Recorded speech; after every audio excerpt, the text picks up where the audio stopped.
क्योंकि कानून में उनका, जज भी उनके और ज्यादातर वकील भी उनके।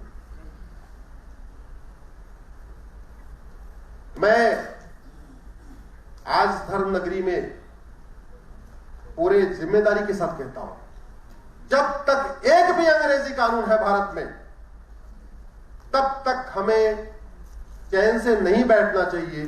जब तक एक भी अंग्रेजी कानून है भारत में, तब तक हमारा राम राज्य का सपना साकार नहीं हो पाएगा। क्योंकि अंग्रेजों ने 100% कानून हमें लूटने, हमें बांटने के लिए बनाया। जब 1860 में कानून बन गया, उन्होंने जगह जगह चीजों को अपराध घोषित कर दिया। उनको लगा कानून तो बन गया, इनको लाठियों से पीटेगा कौन, इनको पीटना जरूरी है डंडे से। अगला कानून बनाया 1861 में, उसको कहते हैं पुलिस एक्ट। और आजादी की 75वीं वर्षगांठ हम मना रहे हैं, और वो पुलिस एक्ट आज भी चल रहा है। ये पुलिस एक्ट का ही परिणाम है कि कश्मीर में हमारी बहन बेटियों की हत्या होती रही, कश्मीर में 1991 में पलायन होता रहा, और पुलिस मुख्यमंत्री के ऑर्डर का वेट करती रही। क्योंकि कानून अंग्रेजों का है। अंतर केवल इतना आया है कि जो पुलिस पहले अंग्रेजों के इशारे पे नाचती थी, अभी वर्तमान फिर से आ गया, कंडीशन चेंज हो गई, आज क्यों ना चले, उसकी कोई स्वायत्ता नहीं। हमारे आप में से लोग थाने जाने से डरते हैं कि नहीं डरते, बताइए जरा। हम और आप थाने जाने से डरते हैं कि नहीं? कभी गुंडों को देखा डरते हुए? लुच्चे लफंगों को देखा, बदमाशों को देखा, दलालों को थाने जाने से डरते देखा, घूसखोरों, कमीशनखोरों, जमाखोरों, मिलावटखोरों, कालाबाजारियों को थाने जाने से डरते देखा? कानून वही चल। और इस भ्रष्टाचार का जो सबसे बड़ा कारण है, ये घटिया अंग्रेजी कानून। 1861 में उन्होंने पुलिस एक्ट बनाया, हमारे आपके भाइयों को, परिवार के एक सदस्य को पुलिस बना दिया, उसको डंडा पकड़ा दिया, एक भाई से दूसरे भाई को पिटवाना शुरू कर दिया। उसके बाद एविडेंस एक्ट बना दिया। 1873 में उन अंग्रेजों को समझ में आया कि नागा हिल्स जो पूर्वोत्तर का एरिया है, वहां पे बहुत हिमालयन का एरिया जो ब्रांच चाहिए, वहां बड़ी अच्छी अच्छी जड़ी बूटियां हैं। उन्होंने कानून बनाया, उसको कहते हैं बंगाल फ्रंटियर एक्ट। कानून बना के ये बोल दिया, इस नागा वाले एरिया में जाना नहीं, आप जाओगे तो परमिट लेके जाना पड़ेगा। वो कानून आज भी चल रहा है, आप अगर नागालैंड जाओ आपको परमिट लेके जाना पड़ेगा। उस कानून को मैंने सुप्रीम कोर्ट में चैलेंज किया हुआ, और उनका पेट नहीं भरा। उनको लगा काम करते, जमीन बहुत है इधर, अब जमीन पे कब्जा करते। एक कानून बनाया उन्होंने, land acquisition act. Land acquisition act और डेवलपमेंट के नाम पे जमीनों को उन्होंने एक्वायर करना शुरू किया। एक्वायर कैसे करते थे? जहां 5 बीघे जमीन चाहिए थी, वहां 50 बीघा एक्वायर कर देते। 5 बीघे में डीएम का ऑफिस, एसपी का ऑफिस बना देते थे, बाकी का 45 बीघे जो एक्स्ट्रा था उसको चर्च को दे देते थे। पूरे भारत में जितनी सिविल लाइन बनी है, पता नहीं इंदौर में नहीं है कि नहीं, इंदौर में नहीं है, पूरे भारत में जितनी सिविल लाइन बनी है वो उसी लैंड एक्विजिशन एक्ट के अंतर्गत बनी है। और जहां जहां सिविल लाइन मिलेगी, चौड़ी चौड़ी सड़कें मिलेंगी, डीएम का बंगला मिलेगा, कप्तान का ऑफिस मिलेगा, लेकिन वहां 2-4 चर्च जरूर मिलेंगे। और सिविल लाइन के सबसे ज्यादा जो प्रॉपर्टी चर्च के पास है। और उनका 99 ईयर का लीज पूरा हो चुका है चर्च का, क्योंकि 1894 में कानून बना, उसके बाद लीज पे देना शुरू किया, तो लगभग 1899 तक 1900 तक उन्होंने दिया। उनका लीज 2000 आते आते पूरा हो गया, किसी का 2000 में पूरा हो गया, किसी का 2004-2005 में। अब उनको लगता है कि कोई सिरफिरा आके, कोई सरकार ऐसी ना आए बोले तुम्हारा तो लीज पूरा हो गया, जमीन वापस करो। अब वो सिविल लाइन में प्लॉटिंग कर रहे हैं, और सिविल लाइन की जमीन 1 करोड़ रुपए बिस्वा बिकती है। तो वो सिविल लाइन में 1 करोड़ 1 बिस्वा बेचते हैं, और 40 किलोमीटर दूर जाके 1 बीघा खरीद लेते हैं। तो सिविल लाइन की 10 बिस्वा बेचा, और बाहर जाके 10 एकड़ खरीद लिया। अभी आपको पूरे देश में जो चर्च बहुत तेजी के साथ फैलते नजर आ रहे हैं, उसमें बहुत बड़ी भूमिका उस 1894 वाले लैंड एक्विजिशन एक्ट। यहां भी फैल रहे होंगे, यहां नहीं फैल रहा होगा, झबुआ में फैल ही रहा,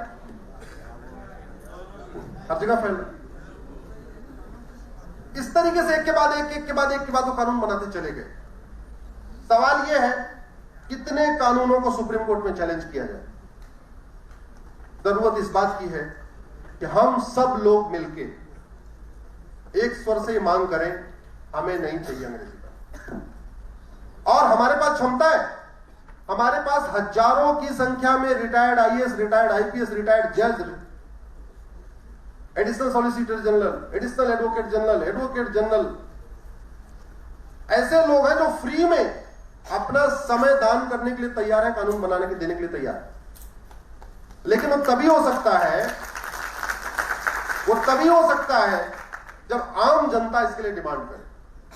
क्योंकि याद रखिए, लोकतंत्र में डिमांड एंड सप्लाई चलती है। जितनी डिमांड होगी उतनी सप्लाई होगी।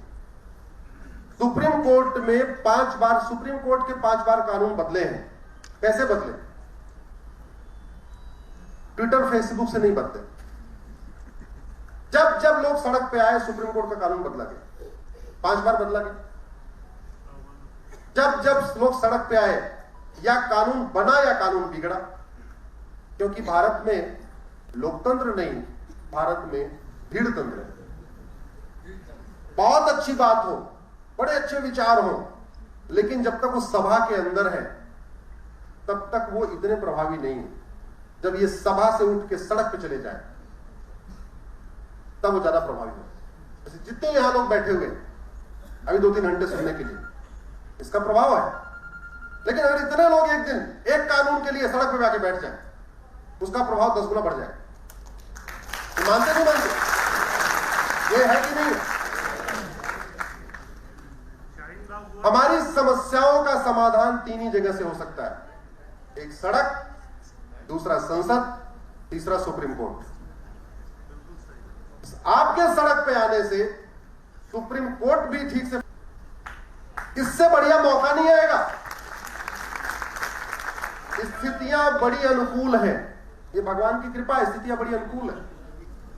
अब जरूरत है, लोहा गर्म है,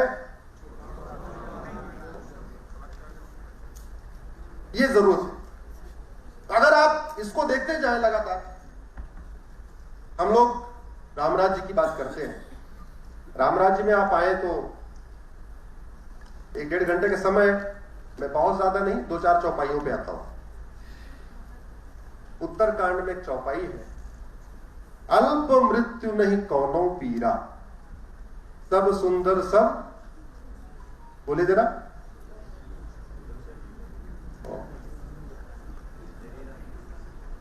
अल्प मृत्यु नहीं कौनो पीरा, सब सुंदर सब विरज शरीरा।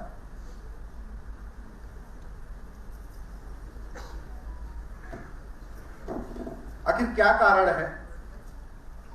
हमें पूरे मुगलों का नाम पता,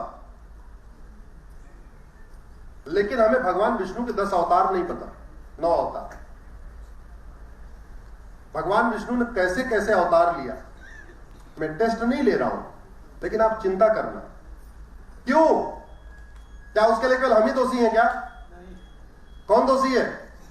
अरे जिन सरकारों ने हमें बाबर, हुमायूं, अकबर, गौरव, गोरी, औरंगजेब पढ़ाया, उन्होंने हमें भगवान विष्णु के 10 अवतार क्यों नहीं पढ़ाए? केवल हम नहीं दोषी हैं, हम तो पढ़ने के लिए तैयार है, हमारे बच्चे पढ़ने के लिए तैयार है। हमें पढ़ाओ तो, हमें पढ़ाओ ना गीता, हम पढ़ने के लिए तैयार है। हाँ, सिलेबस में डाल दो, फिर हमें अगर ना आता हो भगवान विष्णु के 10 अवतार, फिर हमारी कमी है, फिर हमारे बच्चों की कमी है।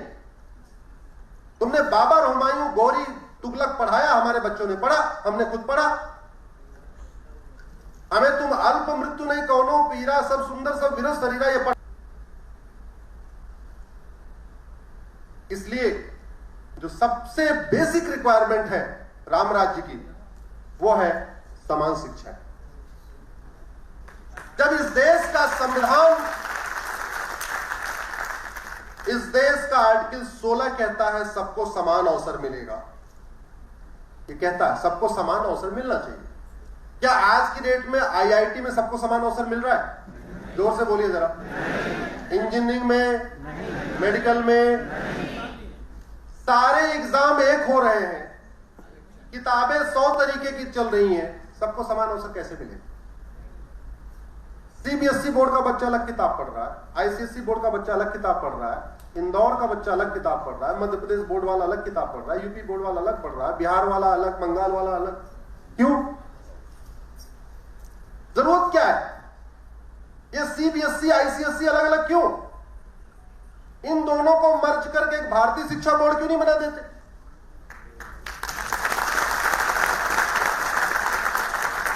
और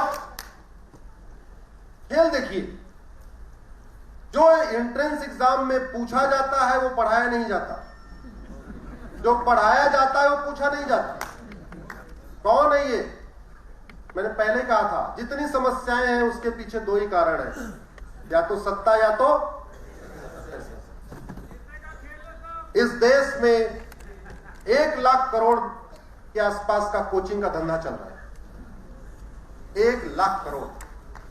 कितना ही बच्चा होनहार हो, जब तक कोचिंग नहीं करेगा तब तक वो IIT, NDA, CLAT, MBA, engineering qualify नहीं कर पाएगा। इसका मतलब कोचिंग माफिया ये तय करते हैं कि पढ़ाया क्या जाएगा और पूछा क्या जाएगा। आप लोग सहमत हैं कि नहीं? जोर से बोलिए जरा एक बार। इस देश में जब ये संविधान का आर्टिकल 16 कहता है सबको समान अवसर मिलना चाहिए, यानी गरीब हो या अमीर, हिंदू हो या मुसलमान, पारसी हो या ईसाई, इंदौर का बच्चा हो या देवास का या खरगोन का हो या खंडवा का, किताबें एक कर दो। बंगाल वाला बंगाली में पढ़ेगा, गुजरात वाला गुजराती में पढ़ेगा, महाराष्ट्र वाला मराठी में पढ़ेगा, तमिलनाडु वाला तमिल में पढ़ लेगा। यही तो होगा। और जो एंट्रेंस में पूछना है वो पढ़ाओ, और जो पढ़ाओ वो पूछो। खत्म बात हो गई। राइट टू एजुकेशन, इसको आरटी कहते हैं। किसने बनाया राइट टू एजुकेशन कानून? बना, दिल्ली में बना। दिल्ली में अगर राइट टू एजुकेशन बन सकता है तो उसमें एक शब्द नहीं जोड़ा जा सकता, राइट टू इक्वल एजुकेशन?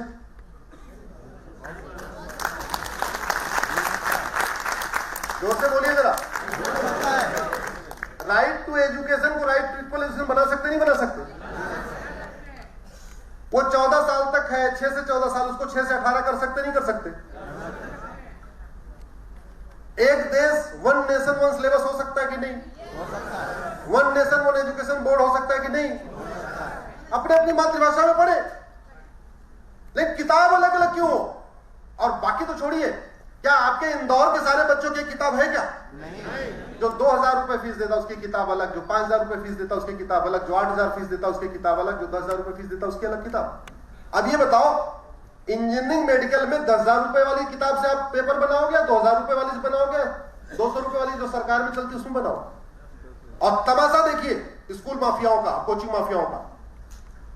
सारे की सारा टैलेंट कहां जाता है टीचर्स का? गवर्नमेंट स्कूल में। सारा का सारा टैलेंट कहां जाता है? जो स्क्रैप होता है वो कहां जाता है? स्क्रैप से मतलब ऐसा नहीं, स्क्रैप मतलब नीचे वाला। तो जहां पे टैलेंट मेन जाता है वहां लोग पढ़ा नहीं रहे, ऐसा उन्होंने ब्रांडिंग कर दिया।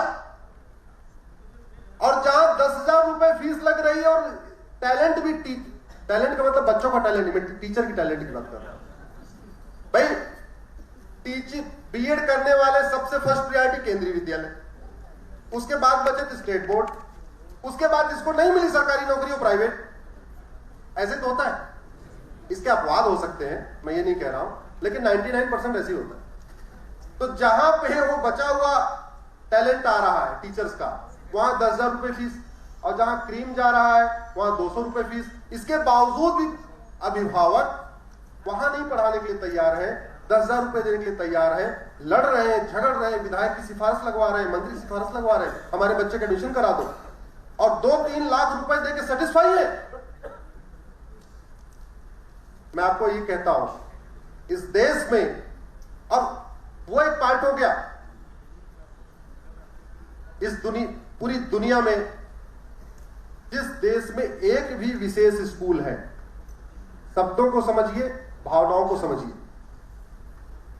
जिस दुनिया में एक भी स्कूल है वहां शांति नहीं है। एक स्कूल खोल दीजिए, एक जिला शांत हो जाएगा। और भारत में ऐसे विशेष 5 लाख से ज्यादा स्कूल है। क्या होगा हमारा भविष्य? क्या होगा? मैं आपको गारंटी के साथ कहता हूं, अगर हम कुछ जरूरी चीजें जल्दी नहीं किए, धर्म संभाव, नारी तू नारायणी, सबका साथ सबका विकास इतिहास बन के रहेगा। अगर हमने विशेष स्कूलों को बंद नहीं किया। अरे वहां ऐसी ऐसी चीज पढ़ाई जा रही जो आप कल्पना नहीं कर सकते, और सरकार के दायरे में नहीं है, इसलिए सरकार भी ऑडिट नहीं कर सकती इनकी किताब में क्या लिखा हुआ है। वहां जो पढ़ा रहा है उसकी क्या क्वालिफिकेशन सरकार को नहीं पता। टीवी लगा नहीं है कि सरकार को पता चल जाए कि एक्चुअल में वहां पे क्या क्या तालीम चल रही है। अशांति फैलाने के लिए तो एक ही स्कूल बहुत था, यहां तो लाखों खुल चुके हैं। इसका सही समाधान है 18 वर्ष तक सारे बच्चे, चाइना की तर्ज पे, चीन हमारा दुश्मन है लेकिन हमें कुछ चीजें उससे सीखनी पड़ेगी। 18 वर्ष तक सारे बच्चे एक किताब पढ़े।